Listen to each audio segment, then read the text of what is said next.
One Saturday afternoon, Tracy and I enjoyed a very pleasant lunch at our favorite Italian restaurant. I know she was hoping that I would invite her to my house after dinner, but I walked her to her car in the parking lot, gave her a friendly kiss on the cheek, and headed to my car. Over the next year, we enjoyed several dinners. I didn't want to go beyond that because it gave me more control over the situation. In my opinion, dinner leads you to what happens after dinner, which leads you to what happens. I did not want to and could not approach this. Tracy Mike must have gotten smarter over the years. I knew he enjoyed the time we spent together, but he never invited me to dinner. I figured that at some point he would decide to do this, and it would just be a small step towards us spending the night together. I knew he wasn't dating, and I thought if I could rock his world one day, I'd have a chance to win him back. But he just never gave me that chance. Eating at IHOP is hardly conducive to bed sharing. I took the hint and started dating others again. I guess I'll just have to accept it. Mike Tracy messed with my head so much that I didn't actually date another woman for 5 years. I definitely didn't view my lunches with Tracy as dates, although I know she was expecting something. I was in my favorite liquor store checking out the many brands of tequila available, looking for something new, when I felt a presence to my right. Apparently, she was doing the same thing as me. She seemed pleasant enough, so I decided she could use my extensive knowledge of distilled spirits. I was just trying to be friendly. "Do you want to drink tequila or make a cocktail?" I asked with a smile on my face. "I never dilute good tequila. I drink my tequila like I drink my coffee, straight without anything," she replied. "Margaritas are good for parties, but when I really drink, I don't mix them." Wow. The woman who holds the key. I didn't know a single woman who drank tequila properly. For the first time, I turned to face a woman. Damn. Drinks tequila and looks damn good. There are no rings on her left hand either. She seemed a little younger than me. She had a head of curly, dark brown hair that almost reached her shoulders. Her skin was pale and her eyes sparkling blue. I assumed Irish blood, like mine. I didn't realize I was staring at her until I heard her speak and then realized she was asking me a question. Subtle. Very discreetly. She grinned when I returned to the real world. I know I blushed. "I'm sorry. I'm just lost," I said weakly. A dozen brands of tequila and a beautiful woman who understands how to drink this tequila. In my world, this doesn't happen often. She smiled wryly at me. I thought she was going to move on when she spoke again. "And what kind of world is this, Mr. Tequila Snob?" "Louisville, USA, ma'am," I muttered. "Ma'am? Did you just call me ma'am?" she asked incredulously. "Wow. Do I look like your mother or something?" "Sorry about that. It's a matter of good manners. My parents are to blame. But no, you don't look like my mother. I loved my mother to death, but even on her best days, she didn't look as good as you." I couldn't believe it actually came out of my mouth. I winced. She looked surprised. Then that look slowly turned into a sly smile. By now, I had a good look at what appeared to be a tight, curvy body for a woman her age. "So why Loserville, Mr. Tequila Snob? If we're being polite, it doesn't look like you'll have any trouble getting a date or two." "I haven't been on a date in 5 years since I divorced my cheating wife," I said quietly. "Oh, sorry about that," she said, looking embarrassed. There was an awkward silence for a while. I didn't have enough games to break the deadlock, but luckily, it did. "So, what do you recommend?" she asked, returning to the tequila. "I'm a big fan of Don Julio Blanco, and I also like Fieri's new guy Sammy Hagar Santo Tequila. But if it's a really special occasion, then choose Don Julio 1942. Damn expensive, but it's really good stuff." "How much does it cost?" $85 a bottle, I replied. She nodded at me, as it seemed to me, ending the conversation. I grabbed a bottle of Santo from the shelf. Then I thought, what the hell, and extended my hand. "Mike McGowan, how would you like to try tequila next door at my expense? Then you could make a more informed decision," I said, giving her my most sincere look. She grinned again, cheekily looked me up and down, and then accepted my invitation. We went to a nearby bar and spent the next 2 hours sampling tequila. I also made sure to buy us a couple of snacks. When we left the bar, I had Rose Smart's phone. I can't even begin to explain what was going on in my head over the next week. I was thrilled to have a beautiful woman's number, but that meant I had to call her and set up a date. The last time I went on a date was right before the American Revolution. Crap.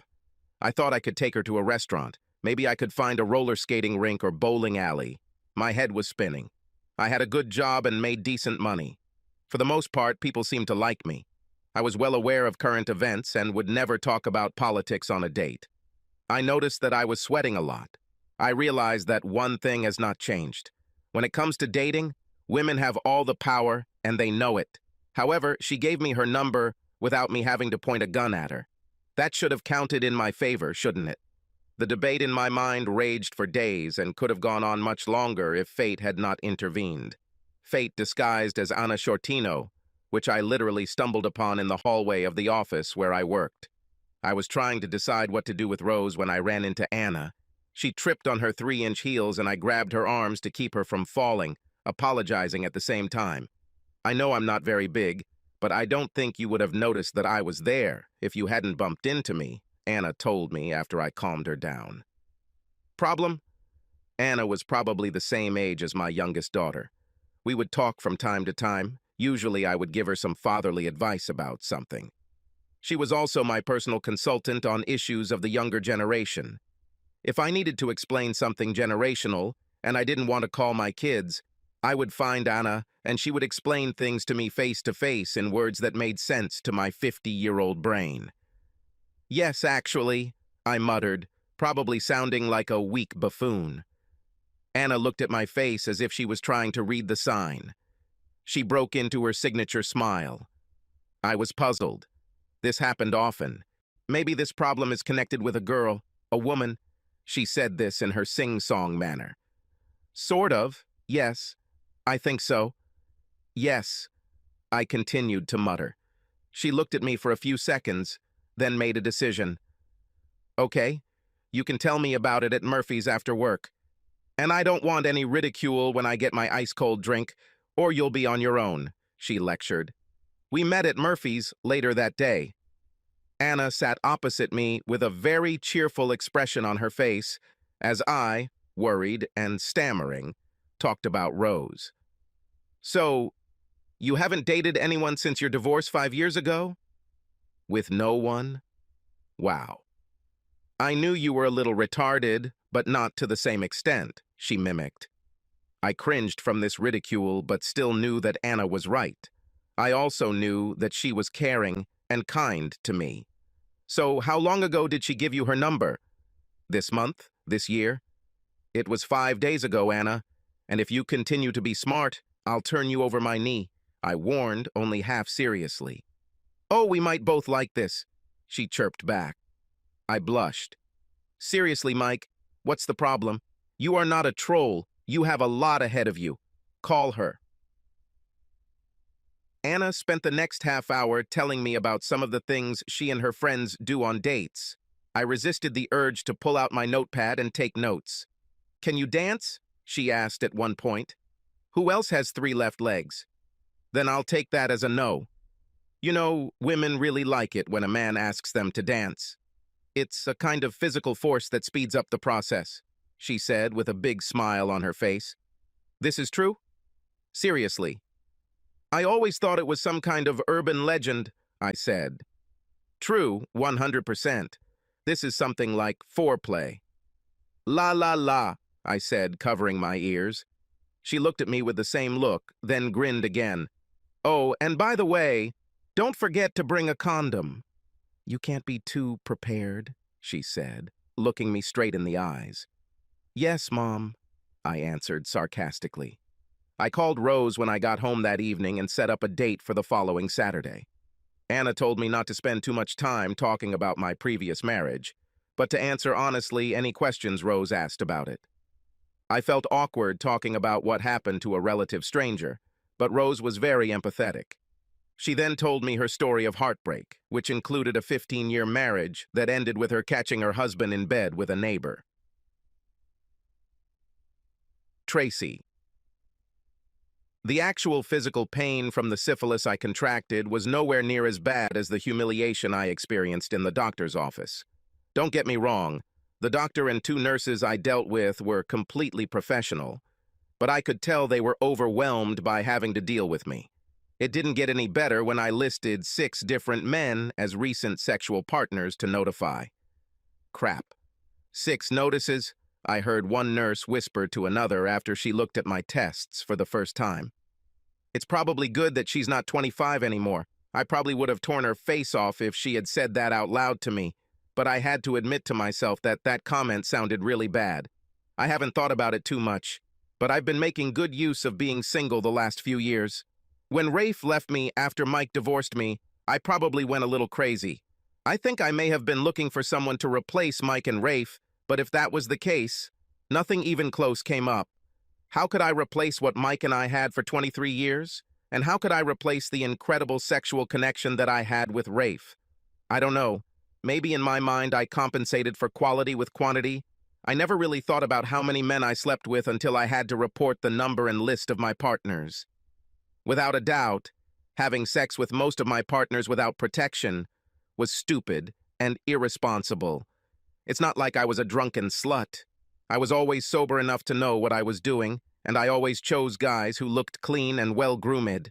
But it's an old story. When you sleep with someone, you also sleep with everyone they've slept with recently.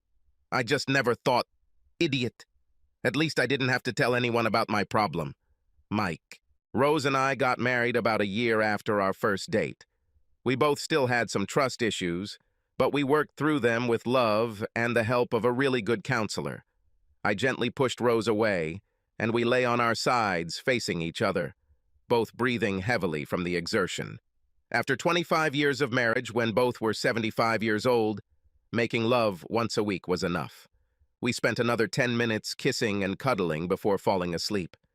To say that Rose was my savior is an understatement. After my divorce from Tracy, I was lost. Hell, I didn't even know how to date. She allowed me to feel my way, sometimes literally, and we kind of grew together. While I wouldn't put money on it, I found a soulmate to grow old with. Tracy. I was a little more leery of choosing partners when I came back into circulation after my problem. This was probably due in part to menopause. Partly, it's probably because although I looked pretty good when I hit 50, 20, and 30-year-olds weren't looking my way anymore. In fact, since there were far more single women than men between the ages of 40 and 50, the competition in these age groups was quite fierce.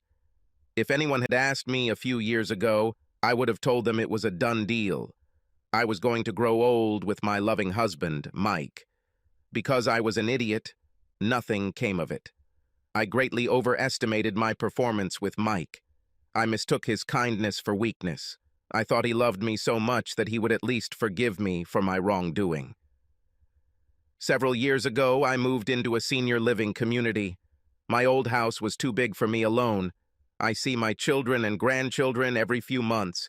It took years for the relationship I had with my children to return to normal.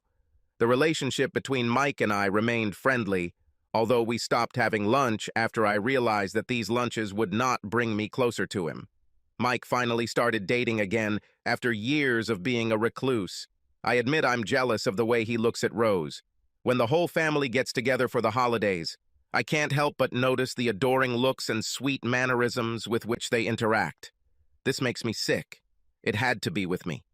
Was it worth it? I ask myself. I never liked the answer.